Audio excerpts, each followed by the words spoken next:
This is Lee with the Inquirer, and I'm in Amsterdam for the Blackberry Jam conference, and I'm with Shaun Paul Taylor, who's team lead of gaming and R&D at Blackberry.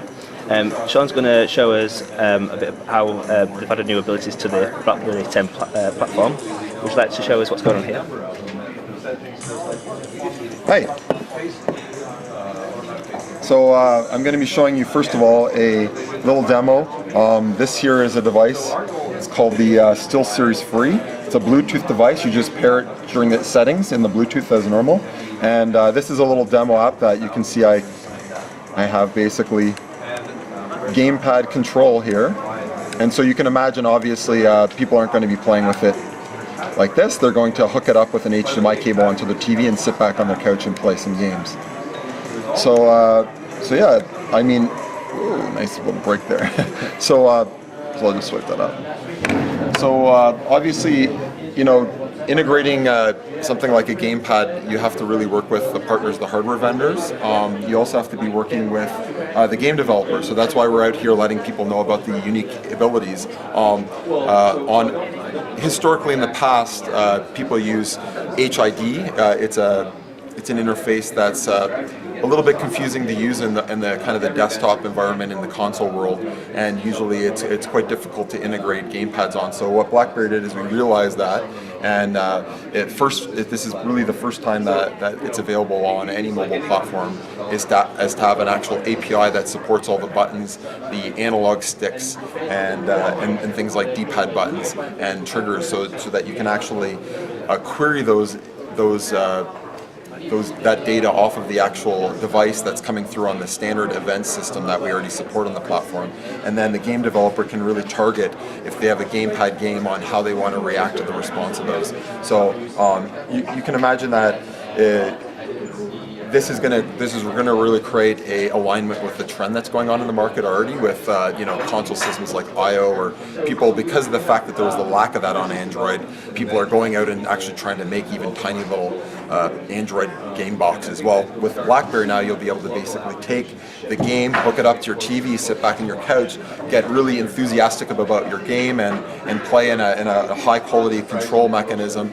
You get a call from your friend, you got to run on the go, so you're going to just unplug the device off the TV, take your device and go, and you can even bring this with you. So if you're at your friends, you can keep playing and hook it up to their TV if you're on a trip or something like that. So it just kind of, we wanted to create that opportunity for that enthusiastic kind of game developer who wants to do that, and as well market opportunities for game developers to actually like look different on the platform and actually. So you're gonna see a whole path of this. We announced today with the Unity SDK that we're going to be integrating a lot of these things. So things like the gamepad API that you just use that are already inside your screen API. Another example of how we're integrating differently is through the Score Loop APIs. So Score Loop is a social gaming service that was already historically available for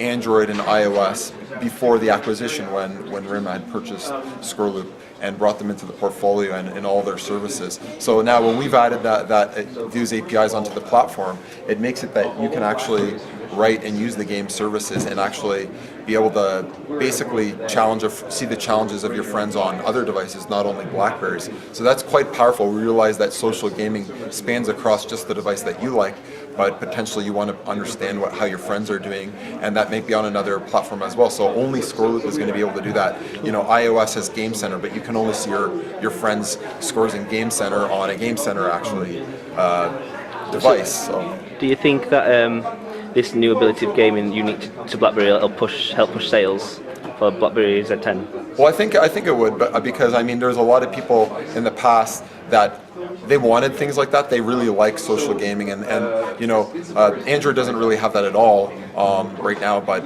you know, iOS did have Game Center, and I think that was successful for them. But I mean, when we're taking it kind of to the next level now by saying, well, we have the same services and beyond. It's adding virtual currency. It's adding a whole bunch of new features that Score Loop brought to the table as the experts in the industry. They were the number one middleware software that was out there, and they were already going cross-platform. So now when you're bringing BlackBerry in, I think that users will now look at Blackberries and say that's a great experience, and when they're playing the games on there, they feel that they can now share with their friends the same experiences that they already have and keep the BlackBerry that they want to use for whatever reasons they're choosing BlackBerry.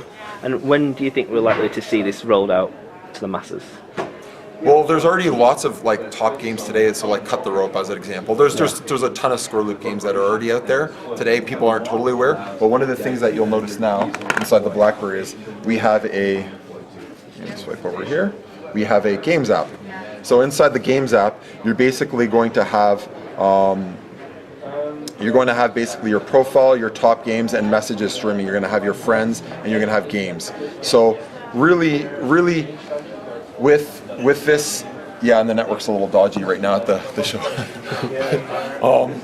Really what you're going to have is the ability to use that app kind of like as a portal. So like go in and take a look at your friends, and it'll let you actually see what your friends are hyping or what they're liking really, and kind of trending. And you know, it's good to see what's popular to everyone, but it's a lot even better to see what your friends like. So and I think that's the key, and then that way you're buying the games your friend have, and for those games that are multiplayer out there, you can play the games with your friends, you can challenge them, you can taunt them, and you can really, and so you're going to see that trend with us, that we're going to start to really embrace the social aspect of gaming, and that's going to be a key part of our platform moving forward. Right. Thank you very much for talking to me. Thanks a lot. Thank you. Okay.